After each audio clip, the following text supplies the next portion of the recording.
As you know, electricity is a very important method of transferring energy. Basically, electricity is a form of energy, and you can convert other forms of energy into electricity, and then you can reconvert to any other form from electricity very easily, and also you can control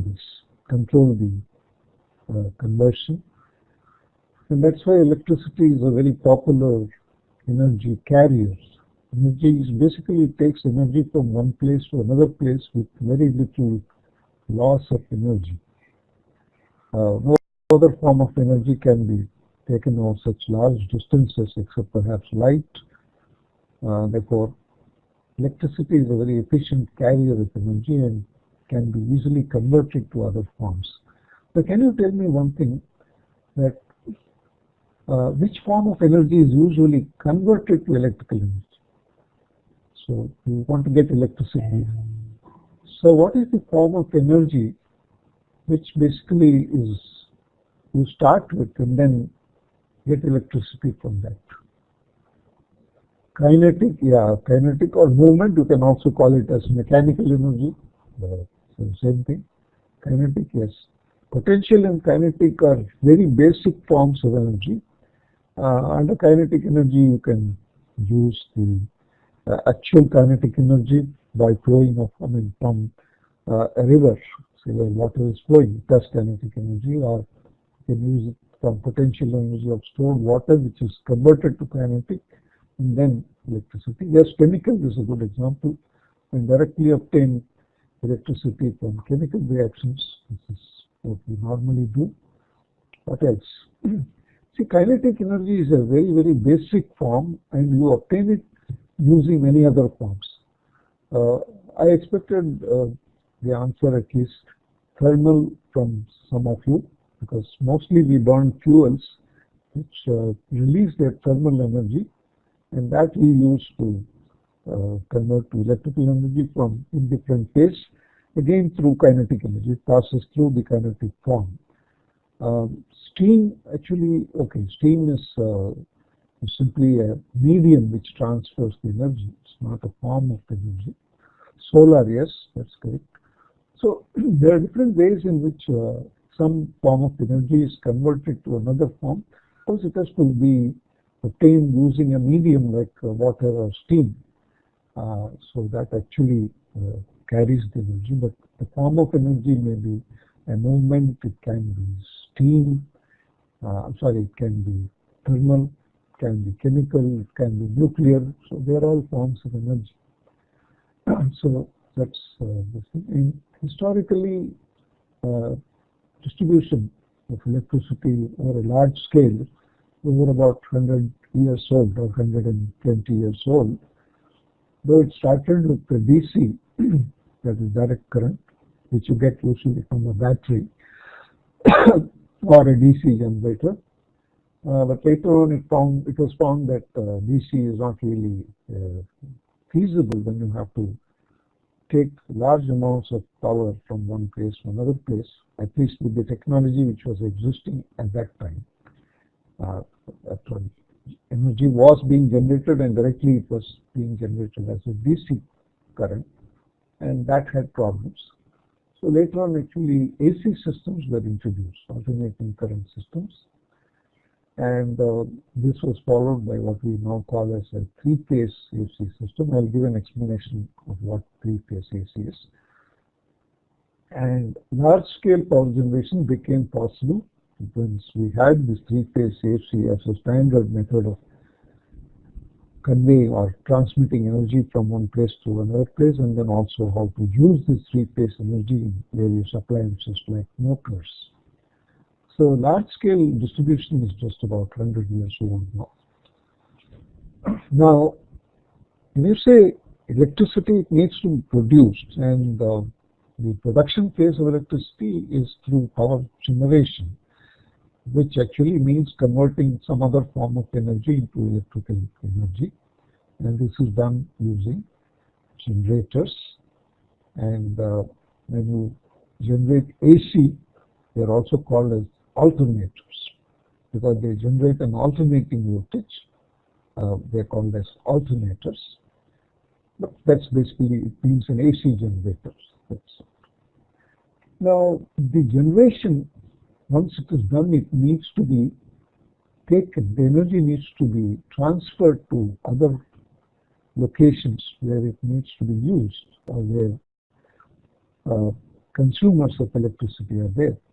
And this is done by what is known as transmission and then distribution. Transmission generally is the part of conveying electrical energy over very long distances and large amounts of energy. Whereas once you are near the consumer location, then you distribute it to various consumers. So it's usually called as transmission and distribution, T&D. In electrical parlance, T&D means transmission and distribution, both of which actually are a part of the transmission, or the part of moving electrical energy from the place where it is generated to the place where it is used. Okay, so you have actually generators located at various places, and these large plants which generate electricity, several thousands of megawatts usually, are to be located so that fuel is available easily. For example, large thermal power plants using coal as the fuel are invariably located near the coal mines. You don't have to, it's always a pain to transfer a large amount of coal. So the easy way is to locate the power generating plant close to a coal mine or a colliery, and then transfer the electrical power, which is much more easily and efficiently done, to the places where it has to be used. So power generation preferably should be located close to a source of fuel. There are also other considerations like water availability, because most of the processes which generate electrical power using thermal energy require cooling, and also they have a lot of pollutants, atmospheric pollution.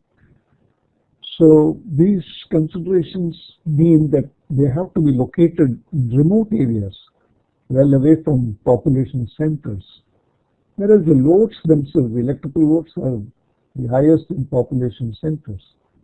So there has to be a method of moving this energy from the place where it is produced or generated to the place where it is to be used, which are usually quite far away.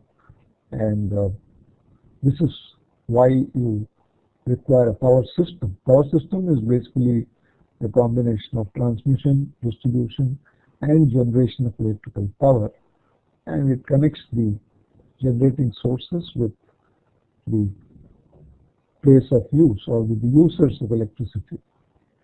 Now, transmission on the power system has other uses as well. You see, not that just you are connecting one source to one load. There are a number of sources and there are a number of loads. So if you see a power network, this may be generating station 1, generation 2, some over a large geographical area you have several generating stations, and you have various load centers. So let me call this as L1, L2, L3, and so on. So you need a system which connects all these things together. Okay, so from here, okay, this is L2. So you need a connection here, you need a connection to this point, the connection here. So there are actually multiple connections which exist between different generating points and between different load points. In fact, it is much more complex. A power network, what we call as a power grid, is supposed to be one of the most complex innovations of the 20th century, because power systems are much larger, much more complex, with so many different points of generation connected to many different hundreds of points of loads in large countries. So this means that power can actually flow. This generated power, for example, the load connected here can draw its we supply or draw the energy from different generating plants through all these interconnections. So it's not dependent only on a single generating source. They're all connected together.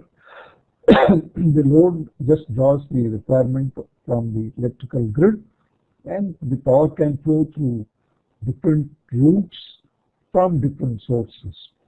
So the electrical power system is what makes this possible. So no load is dependent on a single generating system. Even if one generating unit suddenly fails, you have many other units which can take over the load, provided you have sufficient capacity, additional capacity, which is already available in the system. So that means you can supply the consumers with much better reliability. And you can also use the resources more efficiently, in the sense, if you have just one generating station and some consumers, you may need more than one generating unit to be able to supply. Even if one goes out, you need another set so that you can supply the loads. Whereas here, there is no need for you to have redundant generators at every point in the system. The redundancy will be available at one point or another, and this usually keeps shifting. So somewhere you have redundancy. So that is a redundant generator which is shared between many stations. So that way you can optimize the total generation capacity. So it's not that every node where you generate power, you need another additional generator. So you can have one common spare generator or redundant generator at some point in the system, and power will still be supplied. So it can be done more efficiently, and also with a lot of reliability and with minimum amount of extra capacity.